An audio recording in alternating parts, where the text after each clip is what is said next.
పెరిగిన ఆసుపత్రులకు అనుగుణంగా నియామకాలు జరుగుతున్నాయని వైద్య ఆరోగ్య శాఖ మంత్రి హరీష్ రావు చెప్పారు. హైదరాబాద్లోని శిల్పకళా వేదికలో 161 మంది అసిస్టెంట్ ప్రొఫెసర్లకు మంత్రి నియామక పత్రాలు అందజేశారు. ఈ సందర్భంగా 80,000 ప్రభుత్వ ఉద్యోగాలు భర్తీ ప్రక్రియ చేపట్టినట్లు ఆయన వెల్లడించారు. 1,331 మంది ఆయుష్ కాంట్రాక్టు సిబ్బందిని క్రమబద్దీకరించినట్లు తెలిపారు.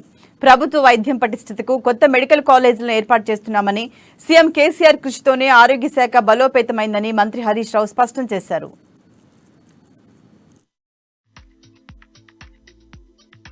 మీ తల్లిదండ్రుల వల్ల, మీకు చదువు చెప్పిన గురువుల వల్ల మీరు ఈ స్థాయికి వచ్చిండ్రు.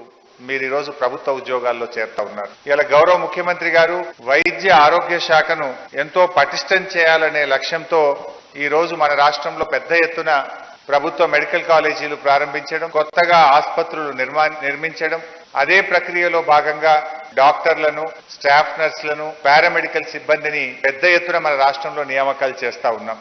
అందులో భాగంగానే ఈ రోజు టీచింగ్ హాస్పిటల్స్ లో 34 ఫ్యాకల్టీల్లో 1,061 మంది అసిస్టెంట్ ప్రొఫెసర్లను ఈ రోజు ఒకే రోజు నియమించి మీ అందరికీ కూడా నియామక పత్రాలు ఇస్తా ఉన్నాం.